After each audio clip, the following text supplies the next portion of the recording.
The United Nations has issued a code red for humanity because of global heating and climate change that, in some cases, is becoming close to irreversible. The UN Climate Change Conference in Glasgow will bring together world leaders to jointly address the climate crisis. I sat down with Abdulla Shahid, the president of the UN General Assembly, to talk about his expectations for the summit and how his own country is threatened by rising sea levels. I'm Frank Ucciardo, and you're watching TRT World One-on-One. Abdulla Shahid, President of the General Assembly, thank you for joining us here on TRT World. My pleasure.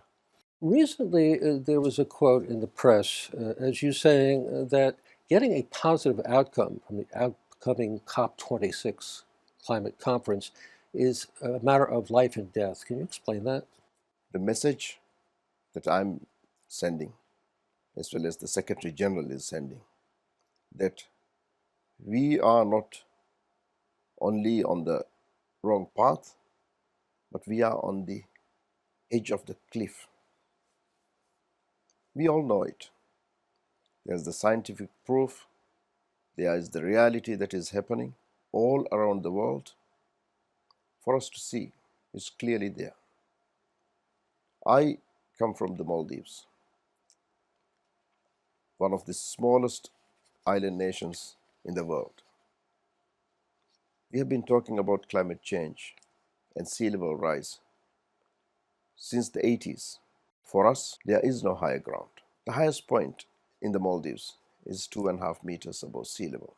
We are a country which has 99.9% ocean. Our land is scarce. So for us, any rise in sea level is an existential threat. It is so for many, many other small island states. So we speak on their behalf. We speak on behalf of the many thousands who live in coastal areas. For them, it is an existential issue. We also speak on behalf of the people who have higher ground to move in. But what the scientific predictions are showing and what reality on the ground is showing today is that it's not going to end with the extinction of small island states. We are starting to see more forest fires. We are starting to see more floods. We are starting to see extreme weather patterns, including storms that rage as it has never. We are seeing desertification is rapidly increasing. We are seeing the glaciers melting. So for everyone, for humanity, it is an existential issue.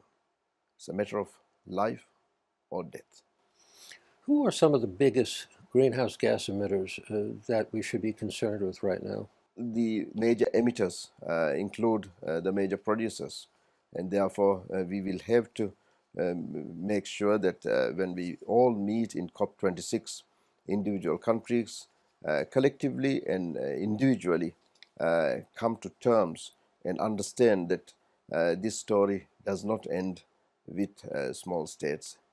Maldives and other small island states, our carbon footprint is nil. But we are in the front line. We are going to be the first to face the consequences. We continue to say that no one is safe until everyone is safe. It's not only in the pandemic, it's also on the climate change. No one is safe until everyone is safe. Would you agree that the U.S. and China are kind of on the tops of this list here?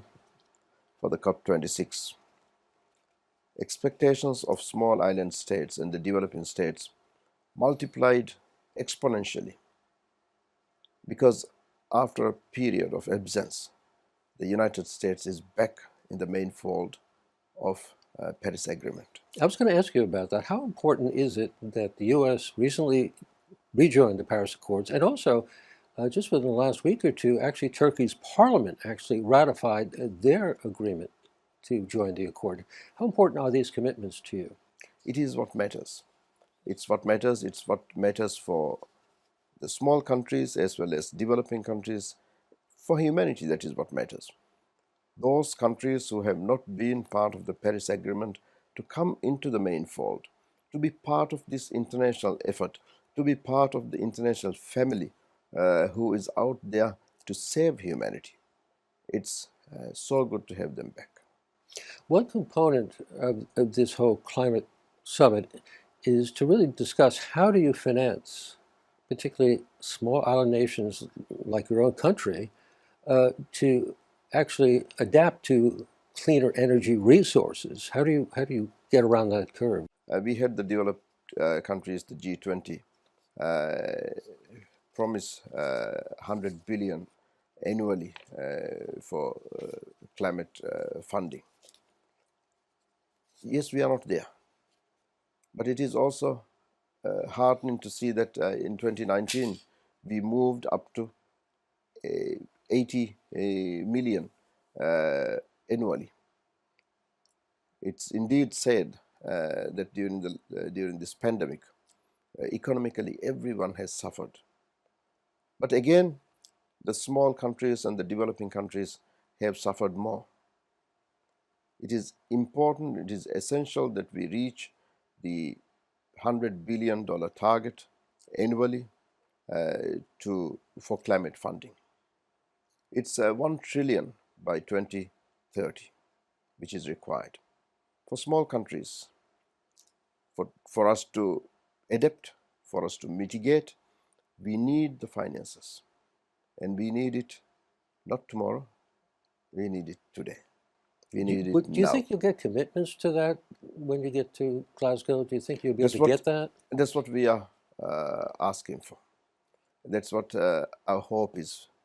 And it is also good that we are increasingly seeing countries come together.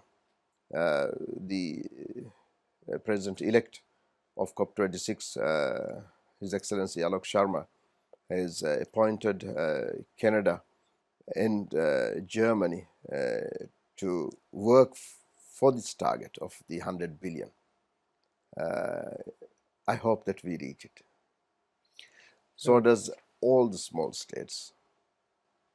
You know, at previous summits of this sort that the UN has held over the years, it always seemed to be, at least appeared to be, that it was the small countries pitted against the larger, major industrialized nations. How do you turn this rift around that's developed over the years? How do you change that perception going into the climate change summit? Well, the perception is changing because it is not only the small island countries who are suffering today with sea level rise. We are seeing, unfortunately, raging storms, floods, forest fires, and many other environment-related catastrophes in many parts of the world. It is not distinguishing between borders. It is not taking into account whether you are in the global south or global north. Mother Nature is lashing. We need action now. Will there be any kind of a product or an outcome document from this climate summit that people can expect to hear about? The document that we are going to issue will be a document, is going to be a forward-looking document. It's going to be a document that will give hope to delegates that are coming to Glasgow. It's going to encourage countries to make that brave decision that is required. It's going to be a message of hope. Mr. President, in closing, you just wrapped up a very busy General Assembly session. What were your major takeaways for humanity and the planet? 58% of the speakers were in person. The message is that countries, the heads of state, heads of government, ministers, they couldn't wait to come back to a degree of normalcy. I'm pleased that with vaccination and proper protocols, we were able to hold a very highly attended, high-level week successfully completed. General Assembly President Abdulla Shahid, thank you for joining us here on TOT World.